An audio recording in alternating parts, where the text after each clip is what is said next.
Jumpa lagi dalam program Highlight Tribun Timur Cetak, edisi Selasa 30 Januari 2024. Dan tentunya bersama saya, Fioriani Ciretno, kita akan membacakan dan juga menyajikan informasi yang telah dimuat di Tribun Timur Cetak edisi hari ini. Ada beberapa informasi yang tentunya akan kami bacakan dan juga sajikan informasi juga video yang telah direkam oleh rekan Tribun Timur. Dan yang pertama mungkin informasi seperti yang Vio selalu sampaikan, bahwa untuk berlangganan bagi Tribuners yang tertarik untuk membaca secara fisik atau melalui koran bisa menghubungi di nomor kami 0411811500 atau juga bisa melalui SMS juga WA di nomor 081141135555. Dan langsung saja dihubungi di nomor tersebut, kemudian berlangganan atau juga subscriber untuk Tribun Timur Cetak.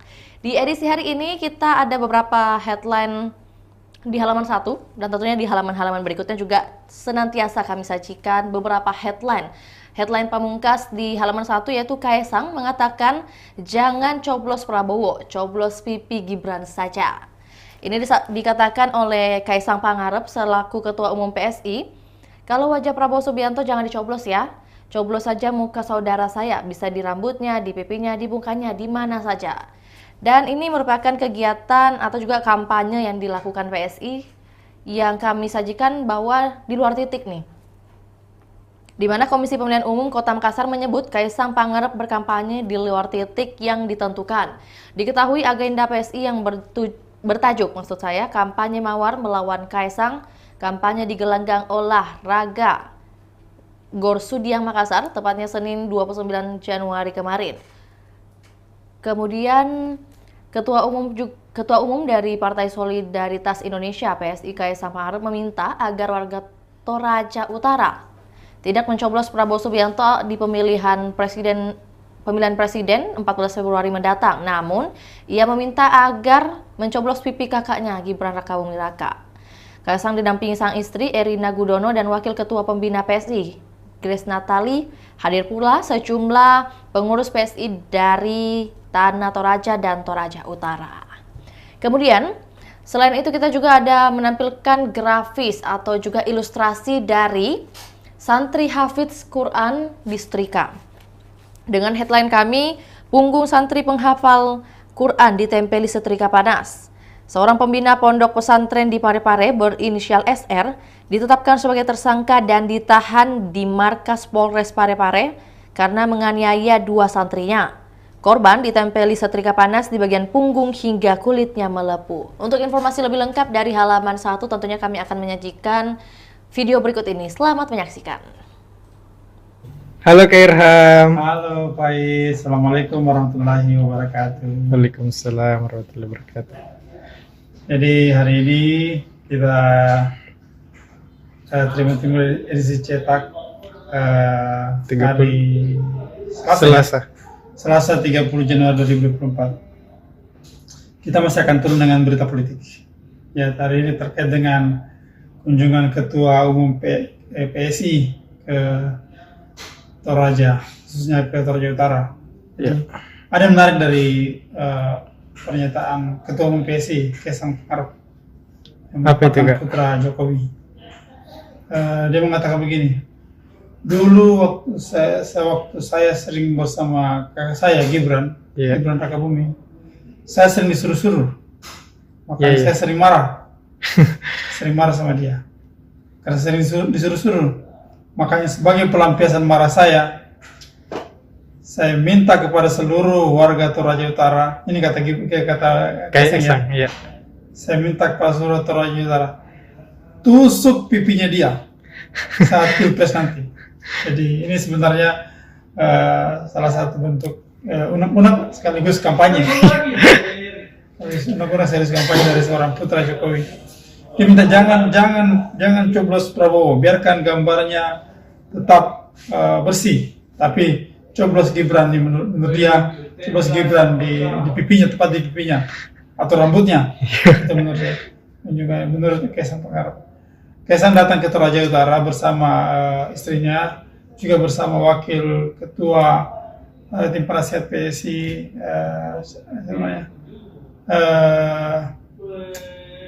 Grace Natali. Dirjen Ketua PSI Muhammad Surya, Sulawesi Selatan Muhammad Surya. Ini mereka baru melakukan kampanye di Toraja Utara, dihadiri oleh kurang lebih 1.000 orang lebih anak muda dan warga Toraja Utara dan Toraja. Setelah dari Toraja Utara, dia rombongan bergerak kembali ke Makassar dan melakukan kampanye di Gorsudiang. Nah ini kampanye di Gorsudiang ini sebenarnya juga menimbulkan kontroversi karena Gorsudiang tidak masuk dalam titik kampanye yang ditetapkan oleh Komisi Pemilihan Umum Kota Makassar. Bahkan KPU telah mempertanyakan kenapa PSI tidak melakukan kampanye di 3 titik yang telah ditetapkan, yaitu Karebosi, lapangan Karebosi, Hertasning dan BTP. Jadi ini menjadi pertanyaan yang dilakukan oleh KPU. Dia akan melakukan konfirmasi ke PSI dalam waktu dekat ini. Pasalnya Gorsudiang itu tidak masuk dalam titik yang ditetapkan oleh KPU. Jadi itu mau lebih lengkapnya Pak Is, silakan baca Tribun Timur edisi cetak Selasa 30 Januari 2004. Berita berikutnya Pak Is tentang di Parepare ada 2 orang santri pondok pesantren tepatnya yang menderita luka bakar cukup serius di bagian punggung. Luka bakar itu didapatkan dari setelah dia dianiaya oleh gurunya, oleh pengasuhnya di salah satu pondok pesantren di Parepare. Dia itu ceritanya begini Pak Is. 2 anak ini penghafal Al-Quran di Parepare tengah istirahat pagi. Jadi mereka istirahat pagi mereka jam 8 sampai jam 9. Yeah. Ketika teman-temannya sedang istirahat, ada yang tiduran, ada yang bermain. Kedua anak ini lebih memilih tinggal di kamarnya. Mereka bermain tutup botol di atas tempat tidur. Karena ribut bagaimana, pengasuhnya ini melarangnya, bilang jangan main di situ. Kalau waktu istirahat, memanfaatkan waktu istirahat untuk tidur. Yeah. Nah, karena kan tidak indah kan, ya akhirnya pengasuh ini marah. Kebetulan dia sedang menyetrika. Setelah menyetrika, dia kembali menegur anak itu. Ternyata tidak dihiraukan, makanya dijengkel. Dia suruh dipanggil anak itu, kemudian dia buka bajunya, dia tempelkan setrika yang lagi panas di punggungnya. Keduanya dikasih begitu. Akhirnya anak ini tidak berlapor ketika ibunya datang berkunjung. Ingat ya, kejadiannya terjadi pada hari Rabu. Sementara ibu orang tua anak ini baru mengetahui pada hari Jumat. Kayak dia langsung melaporkan ke polisi. Polisi mengatakan bahwa pengasuh pondok pesantren ini sudah dijadikan sebagai tersangka dan sementara ditahan di Polres Parepare. Jadi kejadian ini sebenarnya membuat miris bagi dunia pendidikan karena mencoreng, apalagi yang terkena ini adalah institusi pondok pesantren yang notabene sangat dihargai oleh umat Islam di Sulawesi Selatan. Kemudian Pais, berita berikutnya tentang masih politik Pais. Ya, ini Pak Jokowi ini sebenarnya entah bagaimana tidak entah kampanye atau bukan, karena waktu Pak Jokowi berada di Magelang untuk meresmikan Geraha Utama Akademi Militer di Magelang, Pak Jokowi bersama Prabowo makan bakso bersama di pinggir jalan. Ini sebenarnya kode politik bagi lawan-lawan politik Prabowo di Pilpres 2024 ini. Ini kali kedua Pak Jokowi mengundang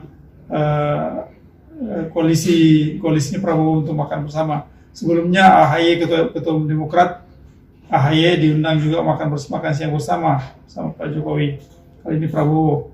Dan uniknya Prabowo ke tempat makan bakso itu bersama Jokowi naik mobil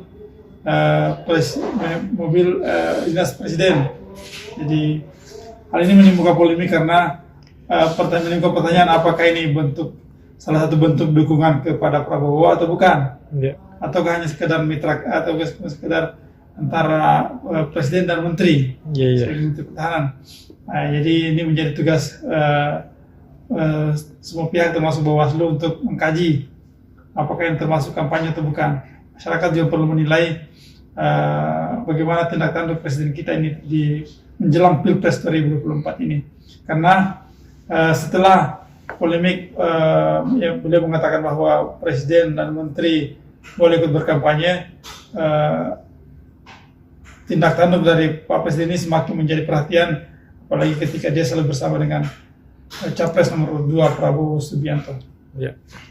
Saja mungkin Pak Is, berita yang menarik di edisi Selasa hari ini. Untuk lebih lengkapnya silakan baca tim edisi cetak Selasa 30 Januari 2024. Assalamualaikum warahmatullahi wabarakatuh. Waalaikumsalam. Terima kasih, Kak. Baik, Tribuners, berikut kita beralih ke rubrik Makassar dan tentunya ada beragam informasi yang kami sajikan, di mana yang pertama yaitu TPA Entang disemprot ekoenzim. Ini sebagai persiapan penilaian Adipura dan juga langsung disampaikan oleh Muhammad Ramdan Pomanto selaku Wali Kota Makassar bahwa kita harus tetap optimis. Indikatornya kan seperti toilet harus bersih, pemilahan sampah harus jelas, dan saluran drainase harus berfungsi, dan itu semua kita maksimalkan. Juga Kadis Damkar Makassar, larutan ekoenzim guna memaksimalkan pengurangan dan polusi akibat penumpukan sampah di TPA Antang. Dan di samping kanan sudah kami tampilkan juga grafis dari ekoenzim, boleh dibantu untuk scroll. Baik, ada beberapa manfaat ekoenzim dari nomor pertama hingga nomor ke-7, di mana ada cairan pembersih serbaguna hingga penyaring udara. Dan juga prinsip kerja dari ekoenzim ini adalah akan mempercepat reaksi biokimia di alam untuk menghasilkan enzim yang berguna menggunakan ampas buah atau sayuran. Selanjutnya ada dua informasi lagi selain adanya persiapan penilaian Adipura di Kota Makassar. Kita juga memberikan informasi mengenai 35.000 pekerja rentan dapat jaminan ketenagakerjaan. Dan melalui Pemkot melanjutkan pembahasan soal jaminan ketenagakerjaan kepada pekerja rentan bersama BPJS Ketenagakerjaan. Hal itu dibahas saat audiensi Kepala Cabang BPJS Ketenagakerjaan 1. Maksud saya Kepala Cabang BPJS Ketenagakerjaan Inyoman bersama pejabat Sekretaris Daerah Sekda Makassar Firman Hamid. Selain itu kita juga ada informasi mengenai cetak duta pariwisata cerdas dan cantik, di mana Dinas Pariwisata Kota Makassar membuka pendaftaran untuk Duta Wisata Makassar 2024. Grand launching pemilihan Duta Wisata yang berlangsung di Pinisi Point Makassar di Jalan Metro Tanjung Bunga pada Sabtu 27 Januari sebagai tanda dimulainya tahapan. Acara ini dibuka oleh Sekretaris Dinas Pariwisata Irma Awalia dan juga ia mengatakan Pemkot Makassar ingin mencetak duta wisata yang tidak hanya cantik, performanya bagus tetapi punya kecerdasan intelektual dan sosial yang baik. Dan juga ada informasi dari pemilihan Duta Wisata Makassar bahwa di tanggal 27 Januari hingga 19 April 2024 merupakan waktu pendaftaran, akan disusul dengan tes, audisi umum dan interview, sesi technical meeting hingga syarat-syarat ketentuan lainnya seperti putra minimal 165 cm dan putri minimal 160 cm. Dan untuk informasi lebih lengkap dari halaman 6 atau rubrik Makassar, tentunya kami akan menyajikan video berikut ini. Halo Kak Hasim. Ya, halo, gimana? Ya. Apa kabar Kota Makassar hari ini, Kak? Kita angkat terkait persiapan pemerintah kota Iya. untuk penilaian tim dari Kementerian Lingkungan Hidup untuk Piala Adipura 2024. Iya. Jadi pemerintah kota ini optimis meraih Adipura ketiga setelah 97 dan 2017. Jadi Pak Wali sudah mengumpulkan semua bawahannya untuk mempersiapkan. Jadi tadi ini kemarin sudah ada pembenahan tempat pembuangan akhir Antang dan Tamanapa. Jadi ini salah satu TPA terbesar di Sulawesi dan sudah dibenahi, jadi disiram ekoenzim supaya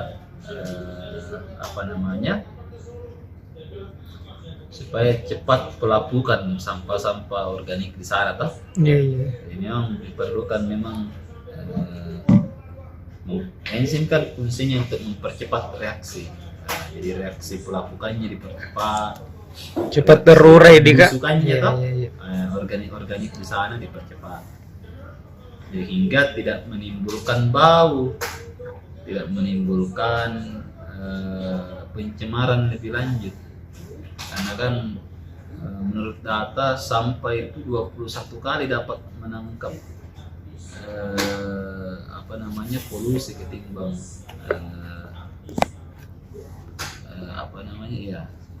karbon dioksida dan lain-lainnya. Silakan Anda baca lebih detail jika ada penjelasannya.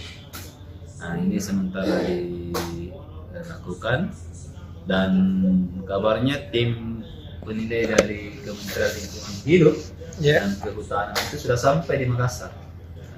Cuma kan mungkin baru mempersiapkan untuk penilaian di mana-mana saja, karena kan ada 19 titik, jadi banyak juga itu di mana-mana. Biasanya kan dinilai itu adalah fasilitas umum, kemudian tempat pembuangan akhir juga, apalagi ya, ada juga jasa pasar. Jadi memang di tempat-tempat umum biasanya dinilai drainase tentunya, dan sampai drainasenya banyak sampahnya tidak terangkut dan lain-lain. Nah ini, jadi memang tantangan kota itu adalah kebersihan. Jadi kalau misalnya pemerintah dapat piala hidup murah ya itu, dan memang ini sangat berat karena kita kan di Makassar tidak sedikit. Iya. 1,6 juta orang, belum lagi ada orang dari luar Makassar datang, Iya. seperti Pais dari Bandung. Jadi banyak, jadi perlu memang semacam pembenahan itu bersama. Dengan nyenyek yang begini ini perlu terus sosialisasi kepada masyarakat, bagaimana supaya kota ini bersih, orang buang sampah sesuai tempatnya. Kalau buang sampah sudah dipilah, ini organik, ini non organik, seperti itu. Nah, kemudian ada lagi juga pemilihan duta wisata di Makassar. Ada beberapa syarat-syaratnya. Untuk perempuannya harus cantik, Iya, iya, tapi iya. harus juga pintar. Aduh, susah itu. Cantik dan pintar. Biasanya itu cantik. Manusia cuma salah satunya, apakah dia cantik atau apakah dia pintar. Nah, ini perlu. Ada juga pemilihannya, jadi agak susah. Ada lagi yang lain, berita soal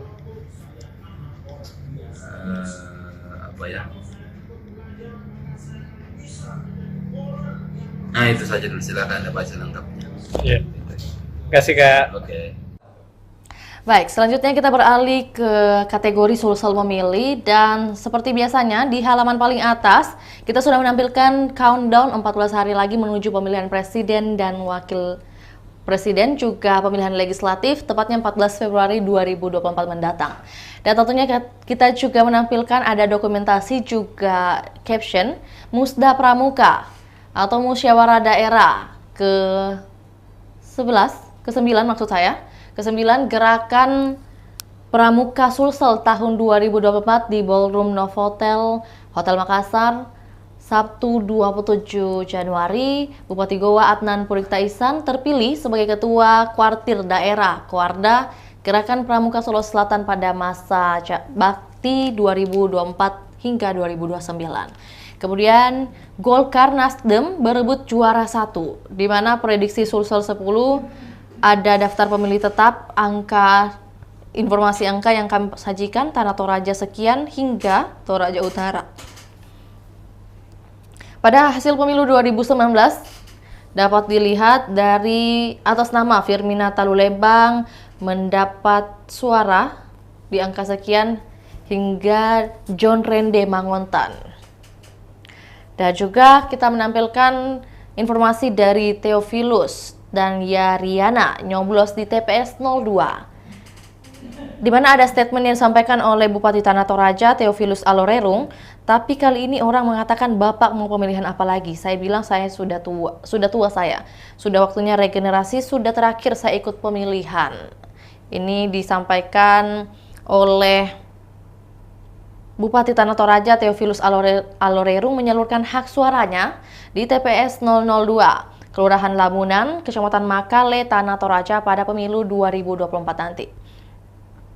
Dan Kecamatan Makale menjadi kecamatan dengan jumlah daftar pemilih tetap terbanyak di Tanah Toraja, yakni 27.228 jiwa. Theophilus akan memilih bersama istrinya Yaryana Somalinggi di TPS yang sama. Yaryana Somalinggi merupakan caleg DPR Provinsi Sulawesi Selatan Dapil 10 untuk wilayah Tanah Toraja dan Toraja Utara. Dan Yaryana diusung oleh Partai Golkar, partai yang memenangkan Theophilus dalam Pilkada 2010 dan 2021. Dan dari Bupati Tanah Toraja kita beralih lagi ke partai politik. Demokrat target 6 kursi. Di mana pengurus Partai Demokrat Bulukumba menargetkan perolehan 6 kursi. Target tersebut dipersiapkan direbut pada pemilu 2024. Daerah pemilihan itu meliputi Dapil 3 Bulukumba dan Rilau Ale, dan Dapil 4 Kecamatan Kajang dan Kecamatan Herlang. Untuk informasi lebih lengkap dari halaman kategori Sulsel Memilih, tentunya kami akan menyajikan video berikut ini. Selamat menyaksikan. Halo Kasim. Ya, gimana Om? Ya, Gimana kabar? alhamdulillah. Kita mau bahas apa di halaman politik hari ini, Kak? Di politik masih terkait prediksi di Dapil 10 DPRD Sulsel. Iya. Jadi ini pertarungan di Tanah Toraja. Iya. Di tanah Toraja. Jadi di sini ada kotanya 5 kursi, Iya. kemudian 2 kabupaten, Tanah Toraja dan Toraja Utara. Jadi pertarungan di dapil ini akan sangat seru sekali Iya. karena setiap tahun itu atau setiap pemilu 5 tahun ini sangat ketat. Banyak sekali petahana yang tumbang. Di sinilah daerah yang paling banyak petahana yang tumbang. Di sana Mika. 2019 lalu Iya. hanya 2 legislator yang berhasil kembali dulu. Wih. 3-nya kalah oleh pendatang baru. Jadi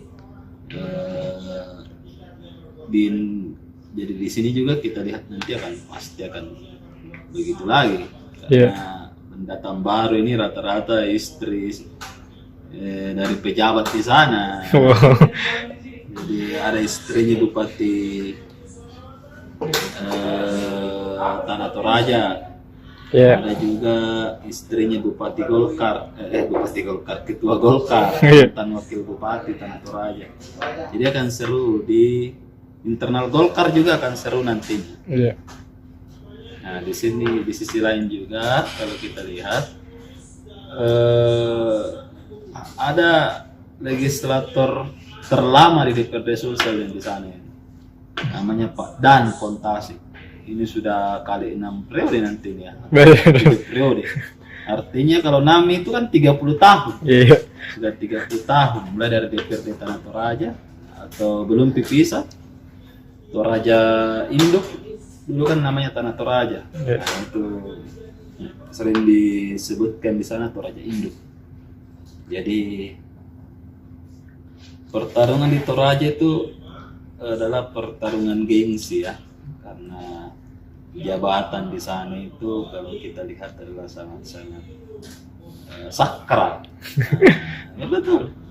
Nah, berbeda kalau misalnya di kota jabatan itu adalah pelayan publik. Iya. Kalau di Toraja itu sangat sakral, sehingga biasanya orang akan habis-habisan untuk mendapatkan jabatan. Nah, itulah misalnya tidak banyak. Selama pemilu ini hampir sedikit sekali orang yang bisa kembali dulu. Dan kalau kita lihat kemarin saya, karena Pak Dani itu kan salah satu juga keluarga bangsawan di sana. Oh iya iya. Jadi,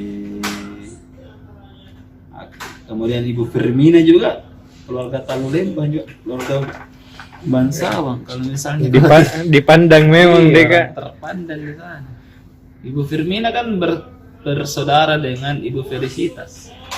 Itu keluarga dokter dulu kan. Iya. Kalau dokter di sana itu sangat dihargai. Karena kan jauh mereka dari pelayanan rumah sakit tuh kesehatan. Jadi ini ya seru. Iya. Dan menurut data juga tingkat politik uang di Tanah Toraja itu tinggi. Menurut data Bawaslu ya. Nah, kita tidak tahu apakah nanti masuk dalam garis merah. Apakah nanti akan bisa membuat perubahan besar atau tidak, kita lihat nanti. Apakah ada yang bergeser. Tapi yang paling seru ini kalau kita angkat besok adalah pertarungan Golkar Nasdem itu menjadi juara satu. Apalagi dengan Golkar dua-duanya, Golkar yang Bupati di sana. Jadi karena kan orang terpilih harus punya jaringan kekuasaan. Iya iya. Bisa terpilih kalau tidak ada jaringan kekuasaan. Seperti itu. Iya. Karena biasanya rakyat itu ikut penguasanya di sana. Kalau di Toraja itu Lembang, kepala Lembang. Kalau di sini kan desa. Iya. Nah, seperti itu. Saja. Selain itu, kalau untuk politiknya, susah memilih. Iya. Kita angkat juga terkait update dari pemilihan persiapan KPU untuk untuk hari H 14 Februari nanti Menuju pemilu di kak. yang menuju pemilihan itu. Silakan Anda baca dalam 11. Terima kasih kak. Baik, selanjutnya kita beralih ke informasi yang tentunya menjadi kebanggaan masyarakat Sulawesi Selatan. Di mana lagi kalau bukan kategori Tribun PSM. Dengan headline kita yaitu lanjutkan rekor kemenangan. PSM Makassar dan Persita Tangerang dijadwalkan bentrok pada pekan 24 Liga 1 2023-2024. Kedua tim saling jegal demi kemenangan. Dari 5 pertemuan terakhir, PSM Makassar tampil superior dibanding Persita. Hasilnya, pasukan Ramang menang 3 kali, Pendekar Cisadane cuma menang sekali. Satu pertandingan lainnya berakhir imbang, dan rekor superior ini patut dipertahankan ketika PSM Makassar menjamu Persita di Stadion Batakan, Balikpapan pada Minggu 4 Februari pukul 4 waktu Indonesia Tengah. Apalagi anak asuh Bernardo Tavares tak tersentuh kekalahan di 5 laga terakhir di kasta tertinggi sepak bola Indonesia. Sedangkan Persita tampil inkonsisten di 5 laga terakhirnya. Hanya kantongi 2 kemenangan, lalu 2 kekalahan dan sekali seri. Pengamat sepak bola Asyegaf Rasak seperti yang ditampilkan di halaman Tribun PSM lengkap dengan dokumentasinya bahwa head-to-head kedua tim tak bisa dijadikan rujukan untuk menilai pemenang nantinya. Menurut dia, persiapan tim paling penting karena habis libur jeda kompetisi selama sebulan lebih. Kedua, pelatih Bernardo Tavares dan Divaldo Alves telah merancang strategi, termasuk telah mengantongi pemain diturunkan, melihat dari kebugaran pemain. Asyegaf menyebut M. Arfan CS saat ini butuh adaptasi dengan markas barunya. Atmosfer supporter di Stadion Batakan berbeda dengan Stadion B.J. Habibie. Ditambah lagi Persita datang dengan motivasi tinggi. Lantaran Christian Rontini CS pasti ingin menumbangkan PSM Makassar yang berstatus juara bertahan Liga 1. Dan untuk informasi lebih lengkap dari halaman Tribun PSM, tentunya kami akan menyajikan video berikut ini.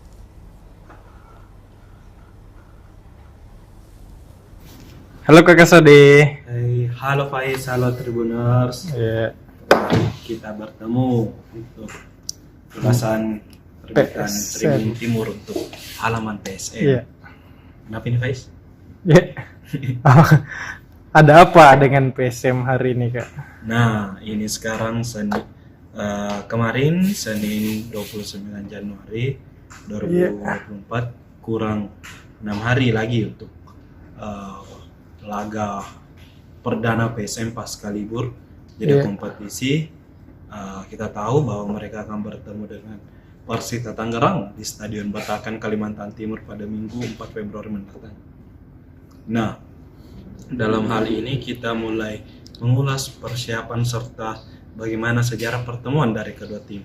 Nah, dari sejauh ini pertemuan PSM dan Persita di 5 laga terakhir, khususnya di Liga 1 ini, PSM tentu lebih dominan.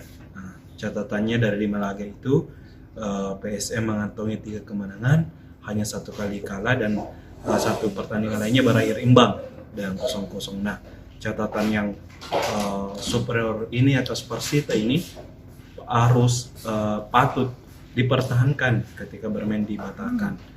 Meskipun mungkin secara animo supporter antara Batakan dan Stadion B.J. Habibie Parepare tidak sama, namun kita tetap berharap bahwa M. Arfan CS tetap bisa meraih poin penuh dan bisa merangsek ke papan atas klasemen, karena bisa dibilang untuk persiapan mereka juga bisa dibilang kurang daripada Persita jika dibandingkan. Mereka baru latihan 18 Januari, kemudian skuad sekarang secara bertahap mulai lengkap, pemain asing sudah lengkap semua. Terakhir kemarin ada Yuran Fernandes yang sudah gabung latihan. Sisa Yakob yang belum gabung selepas membela timnas di Piala Asia setelah gugur lawan Australia. Kemudian sedangkan Persita ini dalam hal sangat siap. Mereka baru saja menjalani 2 laga uji coba demi melawan PSM ini. Pertama melawan klub amatir, terakhir ini terbaru pada akhir pekan lalu melawan Persija Jakarta, dan mereka berhasil imbang. Nah, ini menunjukkan bahwa Persita ini sangat siap, karena di uji coba kemarin itu mereka sempat tertinggal 2-0, kemudian berhasil menyamakan di babak kedua. Tentu kita sangat tunggu bagaimana performa PSM di 11 laga sisa, apakah mampu naik ke papan atas klasemen atau setidaknya ke peringkat 4 untuk batas masuk Champions Series untuk selanjutnya mempertahankan gelar juara, ataukah memang hanya finish di papan tengah untuk musim ini. Kita tentunya berdoa supaya PSM tetap menghasilkan lebih baik. Ewako.